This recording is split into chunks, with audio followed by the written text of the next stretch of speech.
दुपारचं जेवण असेल, रात्रीचं जेवण असेल, आम्ही महिलांची एकच चिंता. रोजच्या जेवणाला बनवायचं तरी काय?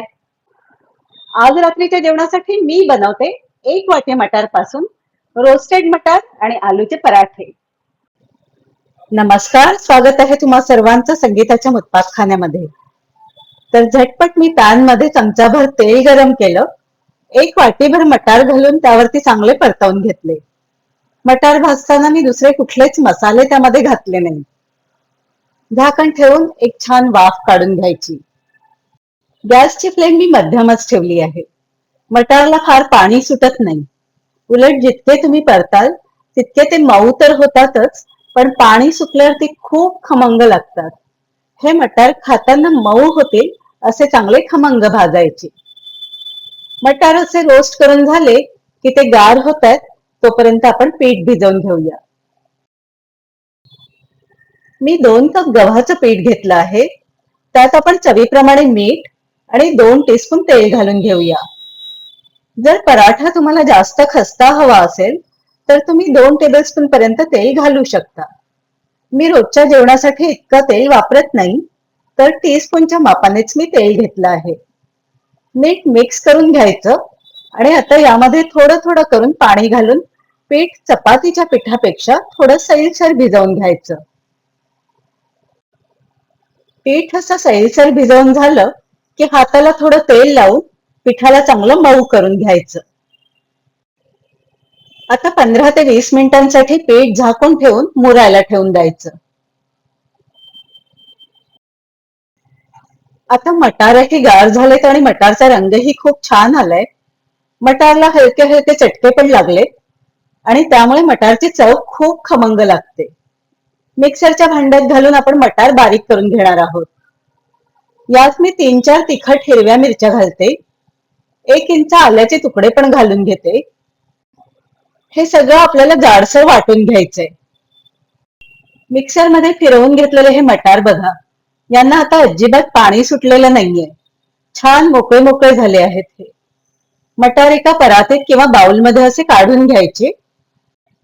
यात 1 टीस्पून कसुरी मेथी चुरून घालायची. याशिवाय मी 1 टीस्पून चाट मसाला सुद्धा घातलाय. तुम्ही मसाले थोडे कमी जास्त करू शकतात. चवीप्रमाणे मीठ घालायचं आणि 1 टीस्पून जिरे पावडर घालायची. सगळं नीट मिक्स करून घ्यायचं आणि यामध्ये आता 2 मोठे किंवा 3 मध्यम बटाटे बारीक करून घालायचे. मी असे मध्यम आकाराचे 3 बटाटे घेतले आहेत. बारीक चिरलेली कोथिंबीर पण घालून घेऊया. सगळं छान मिक्स करून पुन्हा एकदा चांगलं मळून घ्यायचं. सारण असं सगळं नीट मिक्स करून एका जागी याचा गोळा बनवून ठेवायचा. आता कणिकही चांगली मुरली आहे. एकीकडे मी तवा सुद्धा गरम करायला ठेवून दिलाय. थोडी पुन्हा ही कणिक मळून घ्यायची, म्हणजे कणकेच्या वरती पीठ सुकलेलं असेल तर ते मऊ होऊन जातं. आता आपल्याला हवा त्या साईजचा गोळा करून घ्यायचा. मी असा मध्यम उंडा घेऊन त्याची छोटी पोळी लाटून घेते.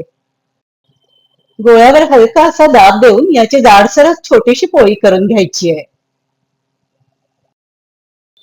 जेवढा मोठा आपण कणकेचा गोळा घेतला होता तितकं तरी यावरती तिखट सारण घालून घ्यायचं, म्हणजे आपल्या पराठ्याची चव छान चटपटीत होते. पोळीवर सारण घालून कडा सगळ्या एकत्र करून घ्यायच्या आणि सगळ्या कडा एकत्र अशा बांधून घ्यायच्या. याचा छान असा गोळा बनवून घ्यायचा. अगदी जसं आपण पुरणपोळीसाठी भरतो तसाच याचा गोळा बनवून घ्यायचा. हा गोळा असा सगळीकडून बंद करून झाला की मग हलक्या हाताने लाटण्याने हा पराठा आपल्याला लाटून घ्यायचा आहे. पराठा असा कडेकडेने लाटत राहायचा, म्हणजे तो सगळीकडून सारखा लाटला जातो. पराठा लाटताना तुम्ही बघू शकता किती सुरेख दिसतोय आणि मटारचे सगळे दाणे अगदी उठून दिसत आहेत. पराठा आपला लाटून झालाय. तवा सुद्धा गरम झालाय. आता यावर आपण लाटून घेतलेला पराठा घालूया. पराठा दोन्ही बाजूंनी मध्यम आचेवर चांगला खरपूस भाजून घ्यायचा.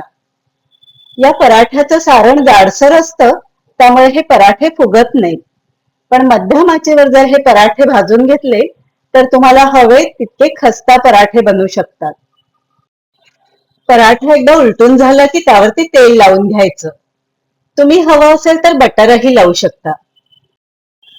दुसऱ्याही बाजूने पराठा उलटून झाला की मग त्यावरती तेल किंवा बटर लावून घ्यायचं. मध्यम आचेवरती हे पराठे दोन्ही बाजूंनी छान रंग येईपर्यंत भाजून घ्यायचे. हा पराठा आता भाजून झालाय, याला आपण परडीवरती काढून घेऊया. परडीवरती काढला म्हणजे वाफेच्या पाण्याने तो मऊ होणार नाही.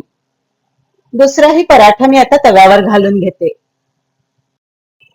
सारण भरपूर घातलेलं असलं की पराठे असे छान हिरवे हिरवे दिसतात आणि चवीलाही खूप खमंग लागतात. हा सुद्धा पराठा मी आधीच्या पराठ्यासारखाच दोन्ही बाजूंनी छान तेल लावून खरपूस भाजून घेते.